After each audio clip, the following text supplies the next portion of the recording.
창세기 23장 제목 같이 읽어보도록 하겠습니다. 사라가 죽은 후 비로소 가나안에 정착한 아브라함이라는 이 제목으로 말씀을 전하겠습니다. 제가 이 본문을 가지고 한 몇 년 전에 저쪽 그린 프라자에서 한번 설교한 적이 있는데 우리 뉴송 식구들 혹시 기억이 나시는 분들은 다시 한번 이렇게 리마인드 하신다고 그러시면 좋겠습니다. 목사님 처음 듣는 것 같은데요. 할렐루야. 하나님의 은혜입니다. 자, 오늘 본문이 이렇게 쭉 가다 보니까 그 본문을 가지고 제가 하게 됐습니다. 자, 아브라함의 아내 사라가 이제 죽게 됐는데 몇 살에 죽게 됐냐면 127세를 살고 죽어요. 창세기 23장 1절. 창세기 23장 1절. 자, 우리 금요일은 성경책 피고하죠. 창세기 23장 1절 같이 읽겠습니다. 시작.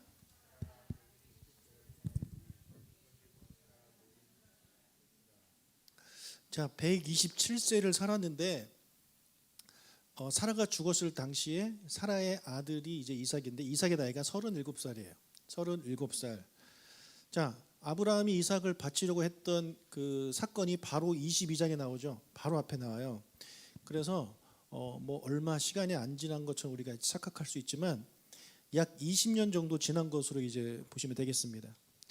그러니까 이삭의 나이가 제가 지난번에 말씀드린 대로 최소한 청소년 이상이라고 말씀드렸잖아요. 그러면 청소년이라면 한 17살이라고 가정을 했을 때 20년이 지난 거예요. 제가 지난주에 재미있는 말씀 하나 드렸죠. 이삭을 바쳤을 때, 그러니까 이 유대인들의 그런 전설에 의하면 그때 이삭의 나이가 37살이다. 그래가지고 그것을 이제 그 사건이 있은 후에 다시 집에 왔을 때 그 사건을 사라가 나중에 듣고 충격을 받아가지고 바로 죽었다. 뭐 이렇게 재밌는 얘기를 하는데 모르겠어요. 뭐가 정확한지 모르겠지만 아무튼 보통 우리 성경학자들이 생각하기에는 청소년기에 그런 이삭을 바쳤을 거라고 이제 말을 합니다. 그게 맞다면 한 20년 정도 지난 이후에 이제 사라가 죽은 거예요. 이제 사람이 죽으면 매장을 해야 되잖아요. 근데 매장을 해야 되는데 이 아내를 묻을 수 있는 땅이 아브라함에게는요 한 평도 없었습니다. 자, 왜 그에게 이 아내를 묻을 만한 그런 땅이 없었을까요? 돈이 없어서 땅을 못 샀을까요? 아닙니다, 여러분. 아브라함은 엄청난 부자죠. 자, 그렇다면 또 다른 이유가 우리가 생각나게 보자면 그러면 가나안 사람들이 이방인인 아브라함한테 땅을 안 팔았나 보다 라는 생각을 가질 수가 있죠. 자, 그런데 그것도 아닌 것 같아요. 사라가 죽은 이후에 사라를 묻은 땅을 사려고 헷 족속 유지들을 이제 아브라함이 찾아갔는데 그들이 아브라함한테 아주 호의적으로 대합니다. 23장 6절 읽겠습니다. 시작. 네, 주여 들으소서. 당신은 우리 가운데 있는 하나님이 세우신 지도자이시니 우리 묘실 중에서 좋은 것을 택하여 당신의 죽은 자를 장사하소서. 우리 중에서 자기 묘실에 당신의 죽은 자 장사함을 금할 자가 없으리이다. 네, 여기 보면 이 사람들이 아브라함을 뭐라고 부르냐면 우리 가운데 있는 하나님이 세우신 지도자십니다. 당신은 그런 표현을 쓰고 있어요. 여러분, 이 사람은 아브라함은 여기 출신이 아니잖아요. 외지인이에요. 근데 외지인인데 이 사람들이 인정을 하는 거예요. 당신은 우리의 지도자다. 우리의 지도자다. 그러면서 뭐라 그러냐면 하나님이 세우신. 이 사람들은 하나님을 믿는 사람들도 아닙니다. 그런데 이 사람들이 하나님을 인정하는 그런 고백을 하고 있죠. 자, 이것은 우리가 무엇을 알 수 있습니까? 아브라함이 그들과 함께 살면서 하나님의 이야기를 했다 안 했다? 하니까 알죠. 어떻게 알겠습니까? 이 사람들은 하나님 믿는 백성들이 아닌데. 그래서 아브라함은 그들과 같이 살면서 내가 이렇게 복음을 받은 것은 하나님의 은혜다. 내가 여기 오게 된 것은 하나님이 나를 보내서 왔다. 뭐 이런 얘기를 계속 했겠죠. 그리고 내가 100살의 아이를 얻었는데 이것도 다 하나님이 해주신 것이다. 다 이야기 간증을 했겠죠. 왜 안 했겠습니까? 그리고 사람들이 물어봤겠죠. 궁금하잖아요. 그 당시 당신은 여기 왜 왔냐?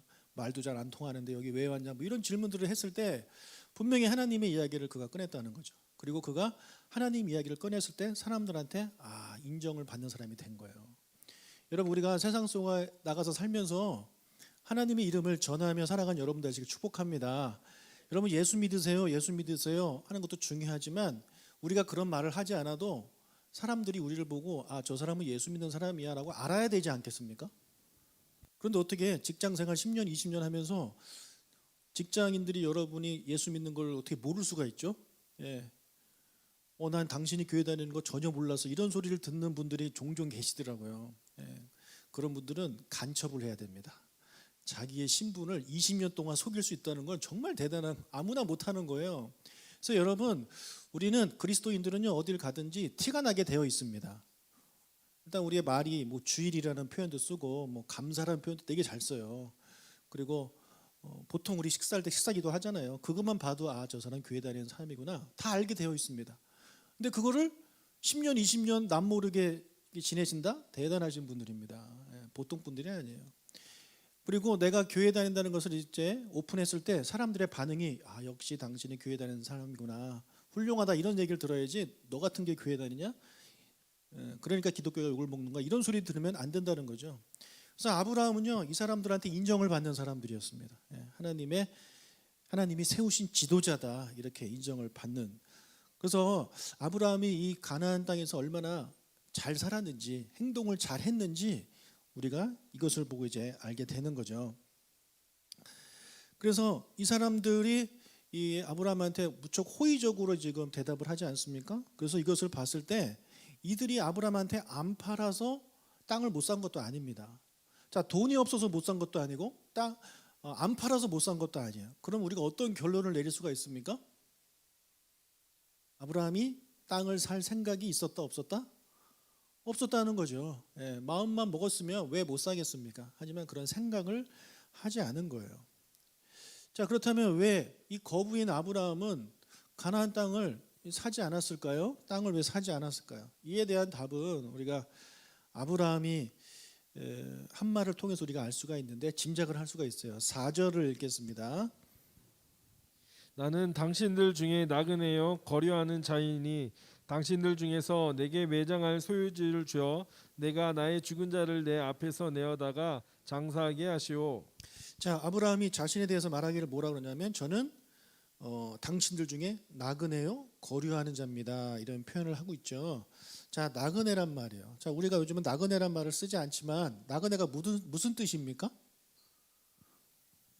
그냥 여행객이라는 뜻이죠. 나는 여기에 살 사람이 아니라 나는 잠시 머무는 사람입니다, 그 표현이라는 거예요.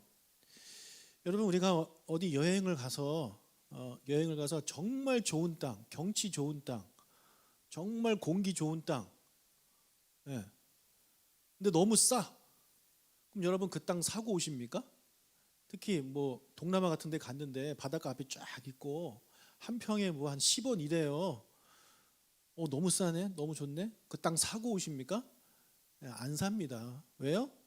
우리는 여행객이니까, 나그네니까 그 땅을 살 수가 없죠. 그 땅에 사는 사람이 그 땅을 사는 거예요. 우리 박민옥 집사님 첫째 딸이 지금 독일에서 왔거든요. 독일에서 왔는데 환영의 박수 한번 하겠습니다. 원래 훨씬 예쁜데 오늘 코로나 때문에 대충 하고 왔어요. 주일은 좀 신경 쓰고 오세요. 베를린 살기 좋아요? 그럼 어디야? 내가 아는 건 베를린밖에 없어가지고 프랑크푸르트입니다. 거기 뭐 당연히 비싸겠죠. 근데 만약에 싸다고 우리 한국 사람이 가서 안 사죠. 여행 갔는데 그냥 옵니다. 나그네기 때문에 그런 거예요. 여러분, 아브라함은 가나안 땅에 살면서 나그네라는 마음을 가지고 아직까지 살고 있는 거예요. 나는 나그네다. 나는 여기 나그네다. 나그네란 말은 나는 여기를 떠날 사람이다, 이겁니다. 언젠가는 난 이곳을 떠날 것이다 라는 그런 생각을 가지고 있는 거예요. 이런 생각을 하고 있었기 때문에 아브라함이 아무리 돈이 많아도 땅을 안 산 것이 아닐까요? 우리가 이제 그렇게 추측을 할 수 있게 되는 거죠. 자, 그런데 아브라함이 가나안에 와서 산지 지금 몇 년이 된지 아십니까? 계산을 해보면 딱 나와요. 사라가 65세 때 가나안에 왔어요. 근데 사라가 죽은 게 지금 127세예요. 그러면 127 빼기 65 하면 몇 년입니까? 62년입니다. 이미 가나안 땅에 100년 이상 살았어요. 여러분 62년을 살았으면 이제 좀 정이 들 만한 그런 시간 아닙니까? 예. 자, 62년이나 살았지만 아브라함의 마음은 가나안에 있는 게 아니라 어디 있는 거냐면 다른 데에 있는 거예요. 예. 다른 데. 거기가 어디겠습니까? 예, 자기 고향입니다. 고향에 가고 싶은 거예요. 고향에. 자, 그냥 같은 나라 안에서 뭐 부산 사는 사람이 인천으로 온 그런 정도가 아니잖아요. 외국으로 나간 거잖아요. 그러니까 자기 조국으로 돌아가고 싶은 거죠. 자기 조국으로. 여러분 외국에 사는 사람들은 나이가 들면 들수록 한국에 가고 싶습니다. 한국에 가고 싶어요. 저는 미국에 몇 년 살지도 않았거든요. 그리고 그때 30대였기 때문에 뭐 그렇게 나이를 많이 먹지도 않았어요. 그런데 한국이 너무 가고 싶은 거예요. 다솔이도 그랬나요 혹시? 예. 쟤는 나보다 더 안 살고 더 젊은데도 한국에 얼마나 오고 싶었는지 알 것 같아요. 여러분 저처럼 젊었을 때 그리고 제가 스스로 간 거예요. 유학하러 스스로 간 겁니다. 젊고 스스로 갔음에도 불구하고 조국이 그립고 한국 음식이 그립고 한국 사람이 그리운데 자 나이가 많아요. 저 아브라함은 게다가 자기가 원해서 간 것도 아니잖아요. 하나님이 가라고 해서 온 거 아닙니까? 억지로 온 겁니다. 억지로 순종해서. 그렇기 때문에 우리 옛날에 일제 강점기 때 우리 어르신들이 다른 나라로 억지로 이제 동원됐다가 거기서 해방됐음에도 불구하고 돌아가지 못하시는 어르신들 많이 계셨잖아요. 네. 전 세계에 그런 분들 많잖아요. 한국에 오고 싶어도 못 오시는 분들 얼마나 그게 그립겠냐. 그러니까 지금 아브라함이요 그런 상황인 거예요. 가나안 땅이 아무리 좋아도 사실 좋지도 않아요. 아브라함의 고향보다. 그럼에도 불구하고 아무리 좋다고 가정을 해도 고향만 못한 거죠. 고향만. 여러분 나중에 그 요셉이 등장하는데 요셉이 애굽에서 총리로 살지 않았습니까? 애굽은 당시에 최고 강대국, 최고 부자, 최고 살기 좋은 동네 아닙니까? 거기서 직업도 총리였어요. 예, 잘 나갔죠. 돈도 많았을 거 아닙니까? 그렇게 좋은 곳에서 그렇게 좋은 직업을 가지고 떵떵거리면서 살았던 요셉인데 그가 죽으면서 뭐라고 유언을 남깁니까? 너희들이 나중에 우리 후손들이 가나안으로 우리 고향으로 돌아갈 때 내 유고를 가지고 가라. 그런 부탁을 하지 않습니까? 예, 그게 사람의 마음입니다. 그게 보통 사람이라면 그런 마음을 가지게 되어 있어요. 자 그렇다면 아브라함은 안 그러겠습니까? 당연히 아브라함도 그렇죠. 그렇기 때문에 그가 가나안에 62년이나 살았음에도 불구하고 그의 마음에는 늘 고향이 그리운 거예요. 고향에 다시 가고 싶은 거죠. 혹시 여기서 고향 떠나셨는데 지금 고향 가서 살고 싶으신 분 혹시 계십니까? 없으신 거죠? 계속 저랑 같이 계셔야 됩니다. 아마 우리 저기 필립 전도사님 사모님은 필리핀 많이 가고 싶어 하실 거예요. 지금도 가고 싶어요. 사실은 많이 힘들어하세요. 그러니까 여러분들이 많이 도와주셔야 돼요. 근데 도와드리고 싶어도 영어가 안 돼서 못 도와드리고 계시죠? 그분은 얼마나 답답하겠습니까? 말 걸고 싶은데 자기한테 아무도 말 안 걸어주고. 여러분 영어 못해도 괜찮으니까 말을 좀 이렇게 좀 걸어주세요. 말을 걸어주세요. 그래서 우리 성경에 보면 나그네를 좀 잘 신경 쓰라고 하나님 말씀하시잖아요. 왜 그렇게 말씀하셨냐면 이스라엘 백성이 광야에 살기 전에 그 전에 그 애굽에서 400년 동안 나그네 생활을 했기 때문에 그래요. 너희들 나그네 생활 해봐서 알지 않냐? 나그네 얼마나 힘드냐? 그러니까 너희들 나그네한테 잘해라 그렇게 말씀하시거든요. 그래서 우리도 그 나그네 생활을 좀 해보신 분들은 나그네가 어떤 마음인지 잘 아십니다. 그래서 저는 사모님 볼 때마다 마음이 좀 짠해요. 그래서 우리 사모님을 위해서 저희 교회에서 그 영어로 된 셀을 하나 만들었습니다. 영어로 된 셀, 셀 모임을 영어로 하는 거예요. 그래서 지금 몇 명 이렇게 얘기해가지고 이제 조직이 됐거든요. 혹시 여러분들 중에 나는 영어를 잘 못하지만 그래도 나그네를 잘 섬기고 싶은 마음으로 좀 이렇게 한번 거기 셀에 좀 가입 좀 해보고 싶다. 그런 분이 계시면 언제라도 저한테 말씀해 주십시오. 그리고 만약에 그게 안 되시는 분들은 맛있는 한국 음식 이렇게 해가지고 필립 전사님한테 이렇게 좀 싸주시고 사모님하고 드시라고 이렇게 좀 많이 해주시면 참 감사하겠습니다. 예. 자, 그렇다면 아브라함이 가고 싶어한 고향은 어딜까요? 아브라함의 고향. 자, 아브라함이 태어나고 자란 곳은요 갈대아인의 우르라는 땅입니다. 갈대아인의 우르. 자, 그런데 아브라함은요 신기하게도 저 갈대아인의 우르는 별로 이렇게 가고 싶어한 생각이 없었어요. 어디를 그리워했냐면 하란을 그리워합니다. 하란. 나중에 아브라함이 이제 이삭의 신부감을 구하기 위해서 종을 보내는데 종을 보내면서 이렇게 말을 해요. 창세기 24장 4절을 읽겠습니다. 내 고향 내 족속에게로 가서 내 아들 이삭을 위하여 아내를 택하라. 자, 종에게 말하기를 내 고향으로 가래요. 내 고향으로 가라. 그리고 내 족속이 있는 곳으로 가래요. 내 족속. 여기서 말하는 족속은 친척 이렇게 이해를 하시면 되겠습니다. 그래서 그 종이 간 곳이 어디냐면 우르가 아니라 하란입니다. 그러니까 아브라함에게 있어서 고향은 우르가 아니라 하란이라는 거죠. 자, 지도를 좀 보면은 자, 우르가 어디에 있냐면 안 보이네요. 예, 저쪽에 오른쪽에 보면 우르 써 있죠. 예, 거기가 우르고 하란은 빨간색 따라 쭉 왼쪽으로 올라가면 하란이에요. 그리고 밑으로 내려오면 지금 가나안입니다. 자, 그래서 왜 아브라함이 고향이 태어난 곳은 갈대아인의 우르인데 왜 하란을 고향으로 이야기를 하고 있느냐?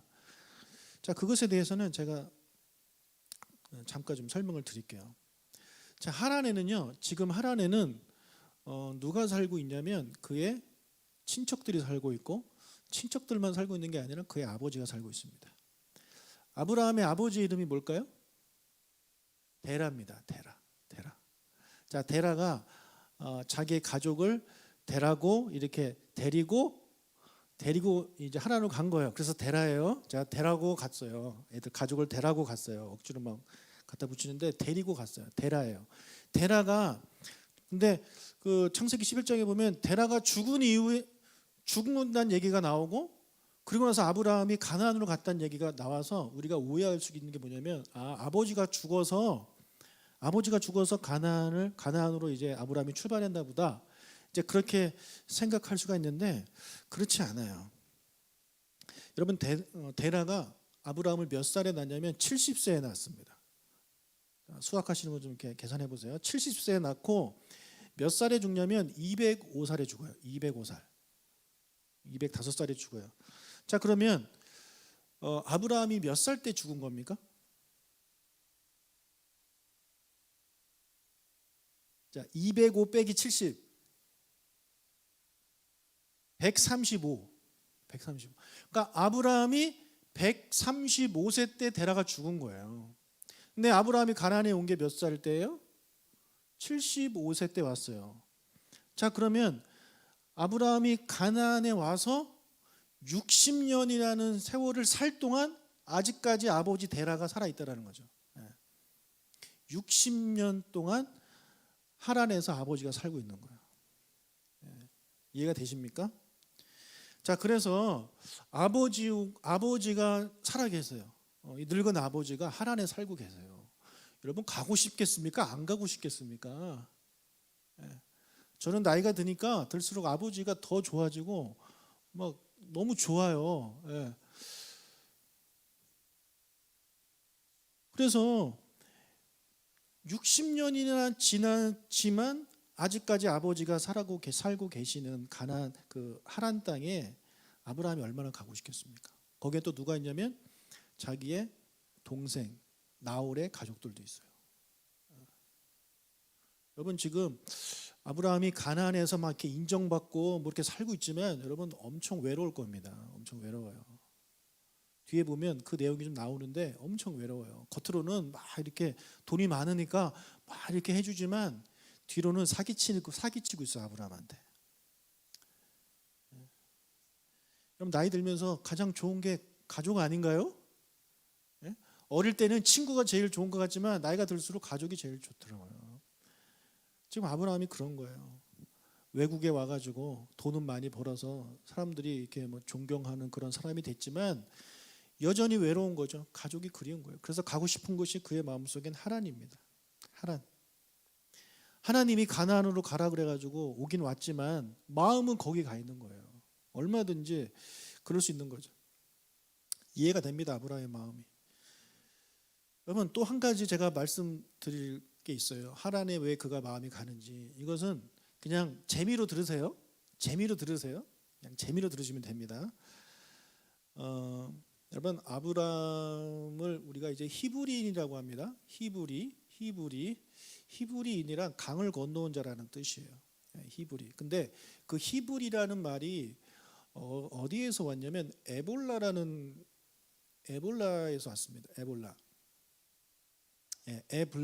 에볼라라는 나라에서 왔는데 이 에볼라라는 나라의 백성이었어요. 아브라함이. 그런데 이 에볼라라는 나라의 수도가 하란이에요. 그냥 재미로 들으세요. 재미로. 심각하게 듣지 마시고 그냥 유대인들이 하는 소리. 자, 그런데 여러분 이 에볼라 제국은 누가 세웠냐면 에벨이라는 사람이 세웁니다. 에벨은 누구냐면 노아의 아들 중에 셈의 후손이에요. 셈의 후손. 창세기 10장 25절 읽겠습니다. 에벨은 두 아들을 낳고 하나의 이름을 벨렉이라 하였으니 그때 세상이 나뉘었으며 벨렉의 아우의 이름은 욕단이며.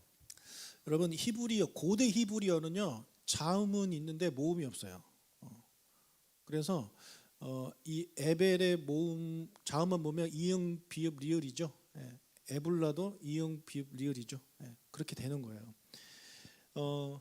그래서 여기 보면 에벨이 벨렉을 낳았을 당시에 세상이 나눠졌다고 그랬죠. 그래서 제가 바벨탑 사건 이야기하면서 제가 이 사람 얘기를 꺼냈습니다.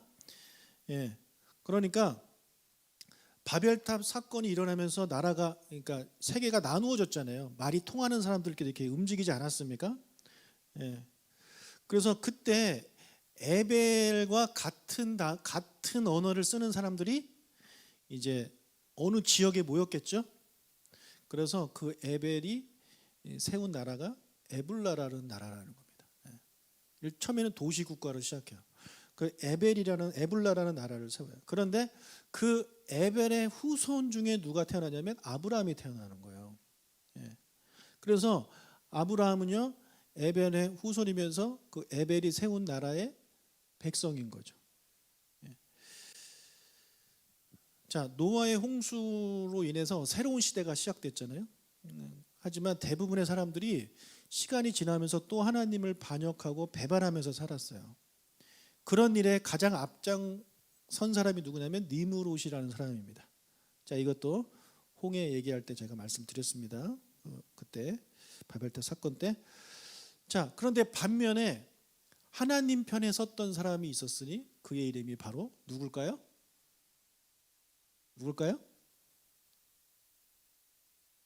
에벨입니다. 자, 에벨이 하나님 편에 섰어요. 그래서 그가 이제 세운 하나님의 백성답게 살려고 노력했던 그런 나라가 바로 이제 에불라라는 그런 나라예요. 그다가 점점 그 제국이 강해져 가지고 하란까지 다스리게 된 겁니다. 그래서 아브라함의 조상인 이 에벨의 후손들은 어디에 살았냐면 그 하란 지역에 살았던 거죠. 하란 지역에 살았던 거예요. 자, 그러다가 이제 아브라함의 아버지 누구? 데라고 간 사람이 그 데라가 갈대아인의 우르에 무슨 일인지 모르지만 거기 가서 살게 된 거죠. 이해가 되시죠? 자, 그래서 이제 아브라함이 그 갈대아인의 우르를 떠나서 하란에 갔다가 다시 가나안으로 왔는데 이런 이유로 인해서 아브라함이 자신의 고향, 자기가 태어난 곳은 갈대아인의 우르지만 자기 아버지와 자기 동족들이 살고 있는 곳은 어디라고요? 하란이라고. 그러니까 거기가 고향이라는 거예요. 여러분 이렇게 아브라함에게 하란은요 특별한 곳이었어요. 특별한 곳. 특별한 곳. 이렇게 특별했기 때문에 늘 하란을 그리워하였다는 것입니다. 그래서 가나안 땅에 살면서 나는 어차피 다시 절로 하란으로 갈 거고 또 가고 싶으니까 땅을 땅을 안 산 것이 아닐까 이제 그렇게 추측을 해보는 거죠. 자, 그렇다면 이런 질문이 나올 수 있죠. 왜 아브라함은 가나안 땅에 정착할 생각을 안 했을까? 왜 가나안 땅에 정착할 생각을 안 했을까라는 질문을 우리가 이제 해보게 됩니다. 자, 하나님께서 처음에 아브라함을 불렀을 때를 한번 그때 말씀을 보겠습니다. 사도행전 7장 2절과 3절입니다.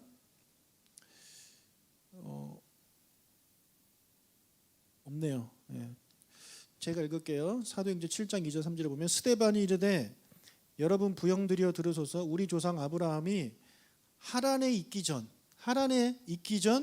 메소포타미아에 있을 때에 갈대아인의 우르 지역에 있을 때에 영광의 하나님이 그에게 보여 이르시되 내 고향과 친척을 떠나 내가 내게 보일 땅으로 가라 하시니. 혹시 이거 있나 한번 봐보실래요? 찾아보세요. 혹시 있나. 그래서 내가 너에게 보여줄 땅으로 가라 그럽니다. 보여줄 땅으로 가라. 내가 그 땅을 줄 테니 그 땅에서 살아라라고 말씀하지 않으십니다. 그냥 가라고만 말씀하십니다. 가라고만. 자, 이 말씀이 있은 후에 이제 아브라함이 그의 아버지 데라와 함께 이제 먼저 하란으로 이제 움직이죠. 근데 거기서 이제 정착한 거 아닙니까? 하란에 있을 때 하나님이 다시 한번 아브라함한테 말씀하셨어요. 창세기 12장 1절 읽겠습니다. 여호와께서 아브라함에게 이르시되 너는 너의 고향과 친척과 아버지의 집을 떠나 내가 내게 보여줄 땅으로 가라. 자, 여기도 보면 내가 내게 보여줄 땅으로 가라고 합니다. 그 땅에 가서 살아라라고 말씀하지 않아요. 그냥 내가 내게 보여줄 땅으로 가라는 거예요. 가라는 거. 그리고 여기서 이 12장 1절과 사도행전 7장 3절에서 같은 말이 반복되고 있는데 하나 다른 게 있어요. 뭐냐면 이 창세기 12장 1절에는 아버지의 집을 떠나라는 말이 있습니다. 근데 사도행전 7장에는 그냥 고향과 친척을 떠나라는 말만 있지 아버지 집을 떠나라는 말이 없어요. 왜 그러냐면 갈대아인의 우르는 그의 아버지 데라의 집이 아니었다라는 거죠. 그의 아버지 데라의 집, 데라의 고향은 그럼 어디다? 하란이라는 겁니다. 그러니까 하란에서 그가 어릴 때 살았는데 나중에 무슨 일인지 모르지만 갈대아인의 우르에 가서 이렇게 살았다고 이제 우리가 이해를 하면 되는 거죠. 자, 그래서 이렇게 하나님이 나타나셔서 계속 말씀하시기를 내가 내게 보여줄 땅으로 가라는 거예요. 보여줄 땅으로 가라. 거기서 살라는 게 아니에요. 보여줄 땅으로 가라.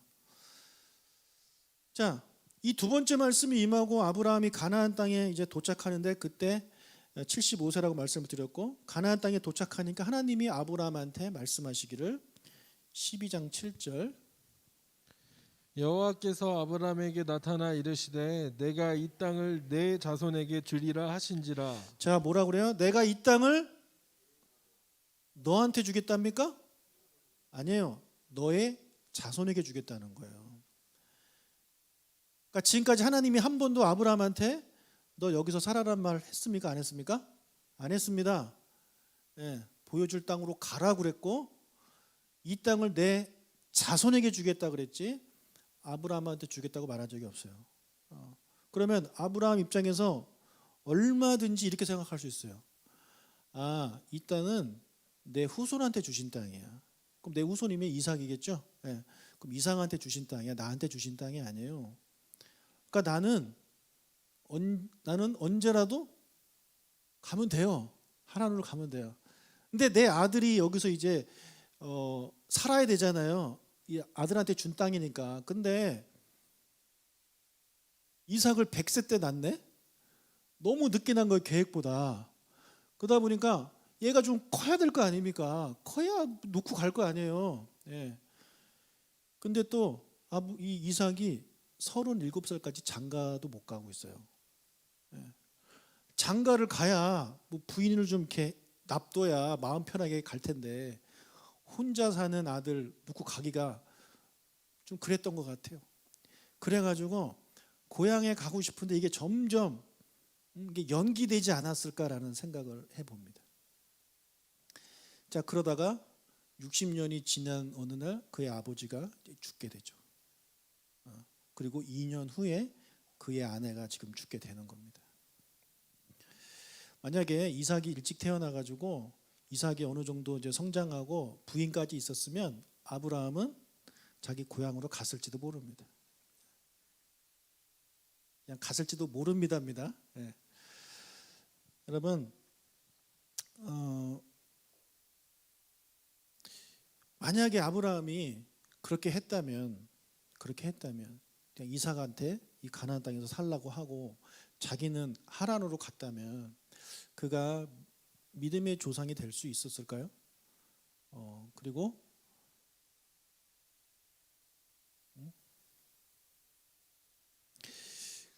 이스라엘이라는 나라가 태어날 수 있었을까요? 아마 불가능했을 것입니다. 자, 하나님께서 아브라함한테 대놓고 너 여기서 살아야 돼라고 말씀하지 않으셨지만 하나님의 마음은 무엇이겠습니까? 예, 아브라함이 이 땅에서 사는 걸 하나님은 이제 원하셨다라는 거죠.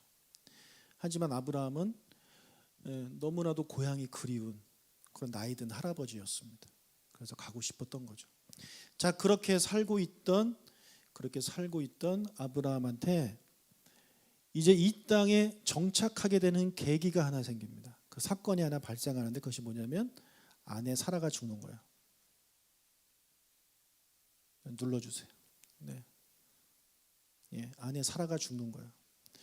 여러분, 아브라함은 자기 아내가 자기보다 먼저 죽을 거라고는 아마 상상도 못했을 것입니다. 왜? 10살이나 차이가 나니까 언제라도 같이 갈 수 있을 거라고 생각을 했겠지만 아내가 죽어버렸어요.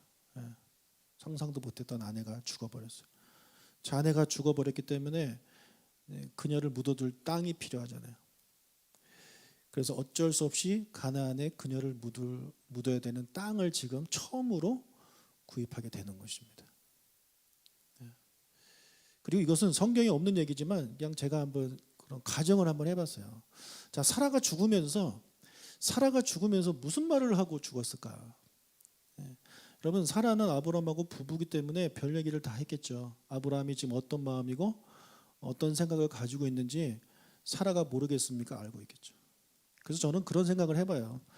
사라가 아브라함한테 여보, 당신 계속 하란으로 가려고 하고 있는데 하나님이 우리 후손에게 주신 이 땅에 당신 우리 그냥 삽시다라는 말을 죽으면서 하지 않았을까라는 그런 그냥 단순한 추측을 해보게 되는 것입니다. 예. 그래서 이 아브라함은 사라의 죽음이라는 이 슬픈 일이 계기가 돼가지고 가나안 땅에 땅을 사고 그리고 그 땅에 이제 정착하게 되는 그런 결정적인 이제 일이 벌어지게 됐다는 거죠. 그가 산 땅은 어디냐면 마므레 앞 막벨라에 있는 에브론의 그런 밭이에요. 창세기 23장 16절부터 20절을 읽겠습니다. 16절부터 20절 시작.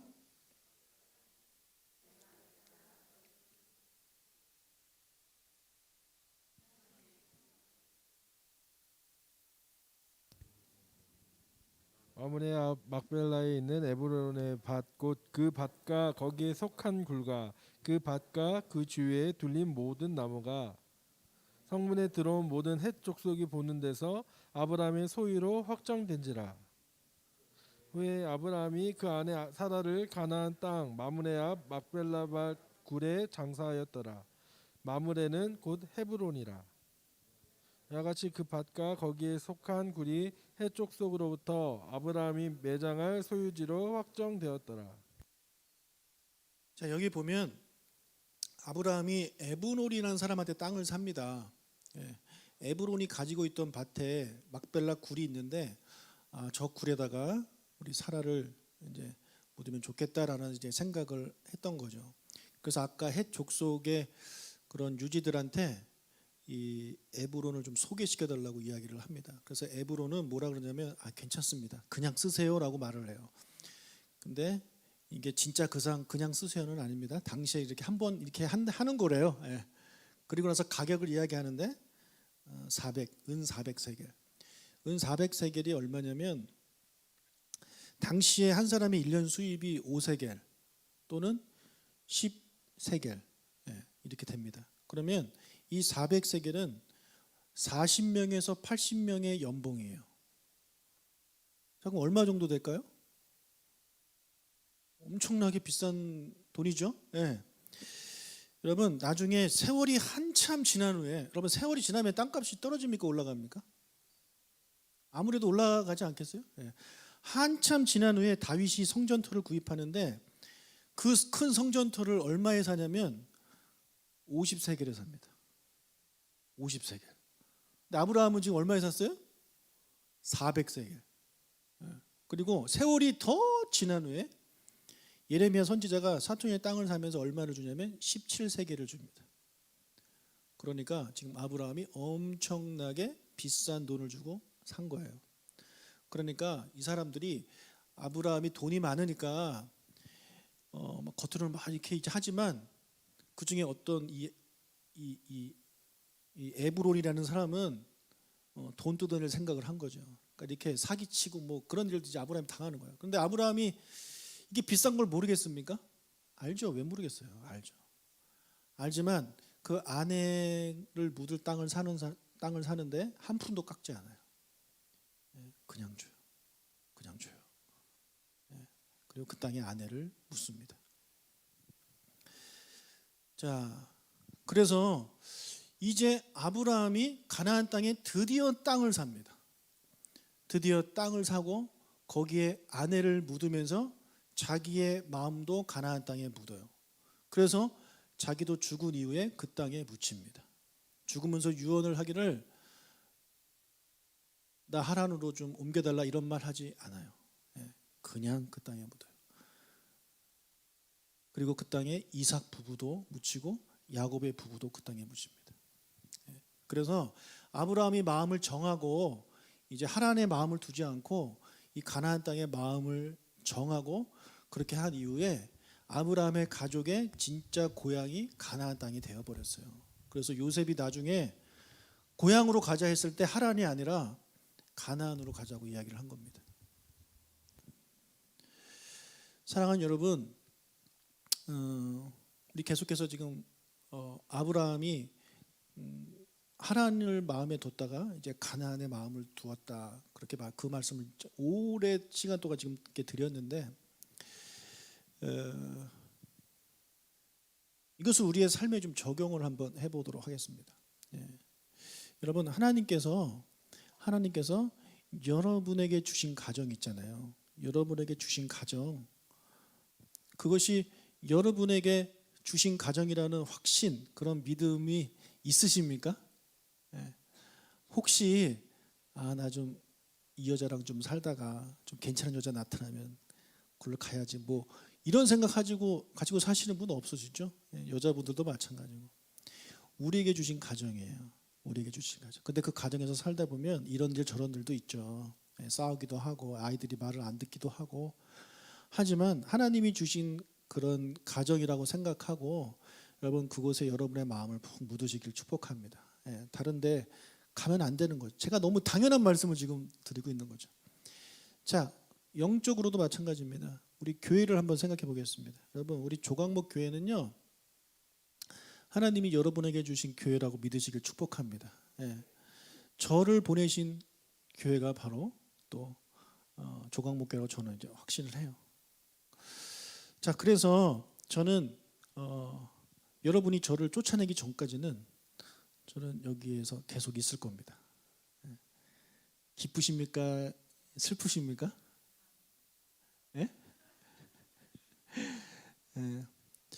제가 조각목교회를 떠나는 날은 제가 죽는 날 죽었거나 아니면은 은퇴하거나 기왕이면 후자면 좋겠죠.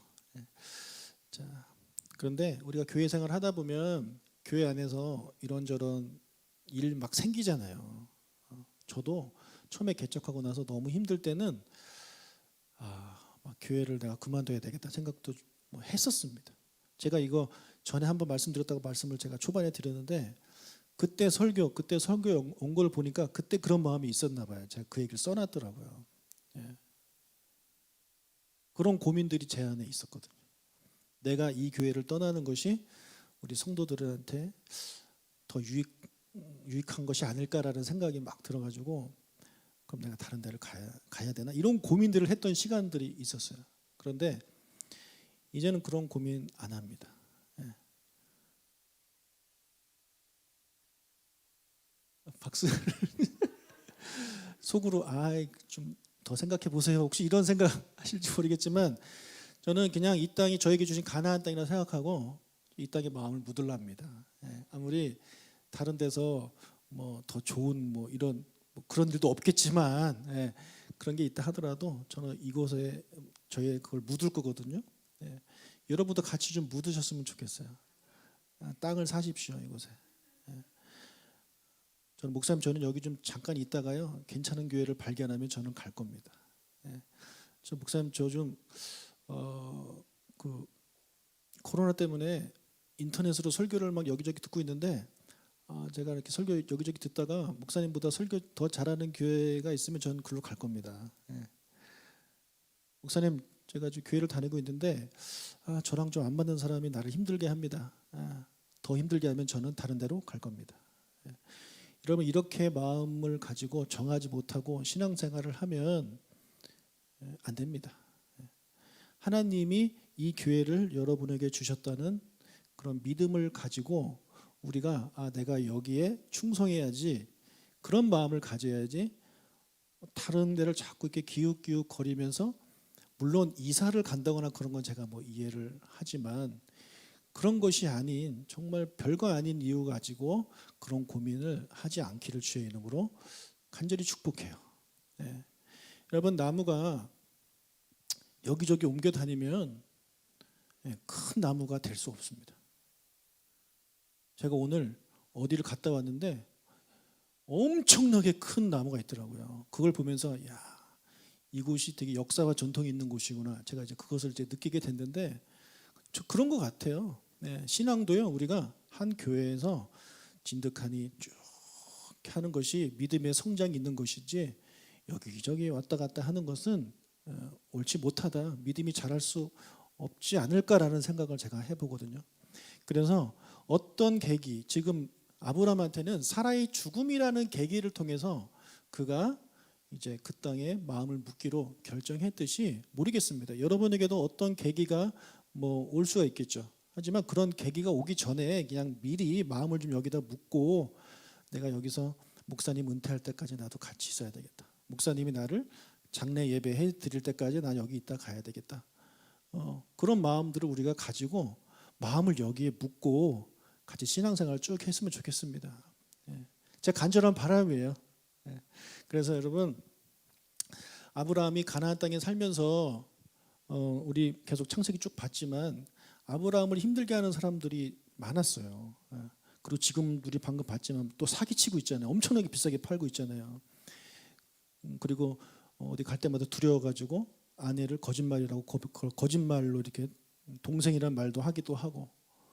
그래서 아브라함은 그 땅에 살면서 사람 때문에 많이 부딪혔던 그런 사람이에요. 그래서 더더욱 가족이 있는 곳으로 가고 싶어 했는지 모르겠습니다.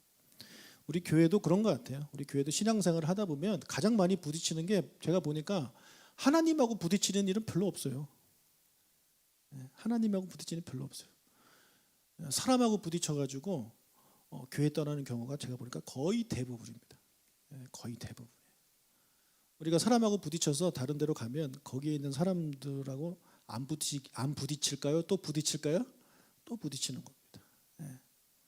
그래서 오늘 이 본문을 묵상하면서 아브라함이 62년이나 지난 62년이죠? 62년이나 지난 이후에 드디어 마음을 여기에 묻은 것처럼 우리가 살다 보면 이렇게 저렇게 마음이 흔들릴 수 있지만 그거 마음을 잘 잡고 하나님 제가 이 조각목 교회에서 제 마음을 묻고 여기서 신앙생활 마무리 할 수 있도록 도와달라고 혹시라도 그런 마음이 계신 분이 계시다면 그렇게 기도하시고 이미 이 땅에 이곳에 마음을 묻기로 결정하신 분들은요 잘하셨고요 그 마음이 흔들리지 않도록 하나님께 기도하는 우리가 되어서 우리 조각목 교회가 정말 큰 나무가 됐으면 좋겠습니다.